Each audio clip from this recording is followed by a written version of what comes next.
আসসালামু আলাইকুম এভরিওয়ান। আমরা যাব ঢাকা টু কলকাতা। আমাদের ফ্লাইট ছিল সকাল 10টা। প্রচুর বৃষ্টি, ঢাকায়ও বৃষ্টি হচ্ছে। এই ভিডিওটি 2024 সালের আগস্টে করা।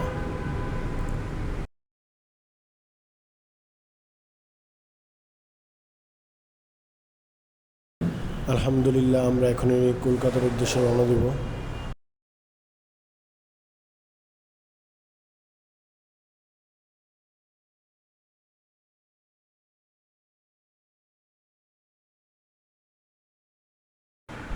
এই সফরে ইয়ামিন এবং আমি আছি একসাথে।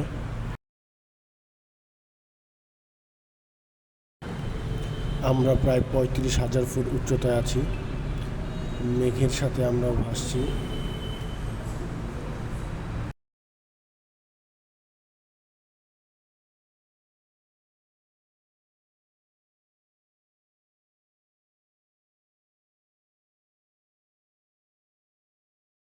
আলহামদুলিল্লাহ, আমরা কলকাতায় এসে পৌঁছেছি। বৃষ্টির কারণে আমরা এয়ারপোর্টের ভিতরে আছি।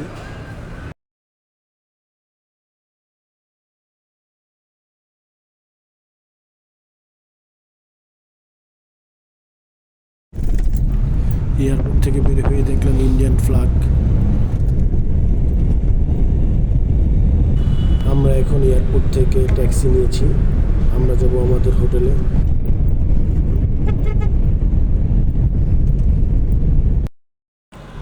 আমাদের হোটেলটা হলো মার্কিউস স্ট্রিটে। এটি কলকাতা নিউ মার্কেটের কাছেই। এয়ারপোর্ট থেকে যাওয়ার পথে যেটা খেয়াল করলাম, কলকাতার রাস্তাঘাট বেশ পরিষ্কার এবং তারা ট্রাফিক আইন অনেক ফলো করে। আকাশে কালো মেঘ দেখা যাচ্ছে, যে কোনো সময় বৃষ্টি নামতে পারে। আর বৃষ্টি আমরা গাড়িতে থাকতে থাকতে হোটেলে নামার আগে বৃষ্টি নেমে যায়। পরবর্তী ভিডিওগুলো করতে পারিনি।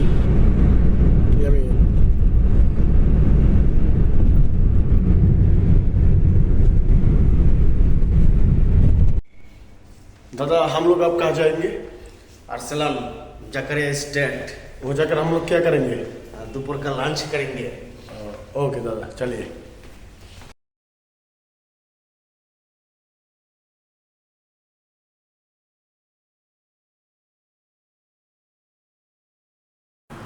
কলকাতার টিপু সুলতান মসজিদের পাশ দিয়ে আমরা এখন যাচ্ছি।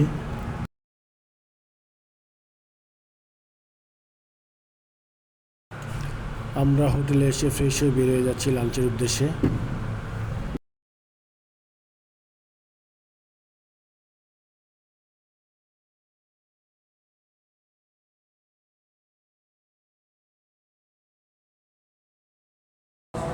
এই রাস্তাগুলোতে আগে ট্রাম বাস চলতো, এখন এগুলো বন্ধ করা হয়েছে।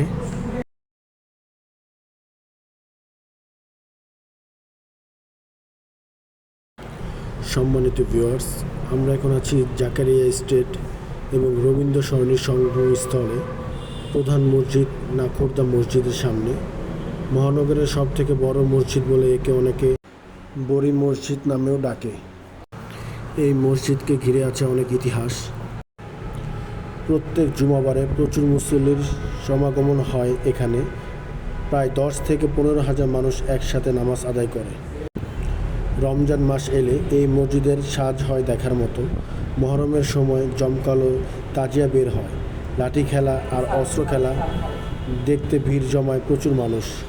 মসজিদকে ঘিরে দোকানপাটের আকর্ষণও কম নয়। কস্তুরি আতর, মিষ্টি জর্দা, নকশি করা নামাজি টুপি, পাঞ্জাবি, শেরওয়ানি, বোরকা, বাদ্যযন্ত্র, হরেক রকমের জিনিসের পরশা সাজানো থাকে। আলহামদুলিল্লাহ, আমি এবং ইয়ামিন আসরে নামাজ আদায় করেছি মসজিদে।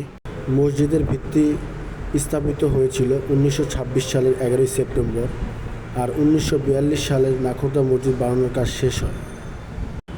মসজিদের প্রধান ফটক বানানো হয়েছে ফতেরপুর সিন্ধির বদল দরজার অনুসারে। এর জন্য টোলপুর থেকে আনা হয়েছে গ্রানাইট পাথর। এখানকার উত্তরপ্রদেশের আগ্রা জেলায় অবস্থিত ফতেরপুর সিন্ধি নির্মাণ করা হয়েছিল মুঘল সম্রাট আকবরের পৃষ্ঠপোষকতায়।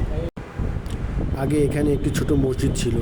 এখানকার বড় মসজিদটি তৈরি করেছিলেন কুশচি মেমন জামাত নামে গুজরাটের কচ্ছ অঞ্চলের সুন্নি মুসলমান সম্প্রদায়ের একটি দল। তাদের নেতা ছিলেন আব্দুল রহিম ওসমান। এই মসজিদ বানানোর অর্থ তিনিই দান করেছিলেন। আমি এবং ইয়ামিন কলকাতার রাস্তাঘাট ঘুরে দেখছি। আমরা হাঁটছি অলিগলি। আমরা কলকাতায় 2 রাত 3 দিন ছিলাম। বাংলাদেশে গণ্ডগোলের কারণে আমরা দ্রুত চলে যাই দেশে, কারণ পরবর্তীতে টিকিট না পাওয়ার সম্ভাবনা ছিল। আজকের মতো বিদায় নিচ্ছি। দেখা হবে পরবর্তী কোনো ভিডিওতে। আমাদের জন্য দোয়া করবেন। আসসালামু আলাইকুম।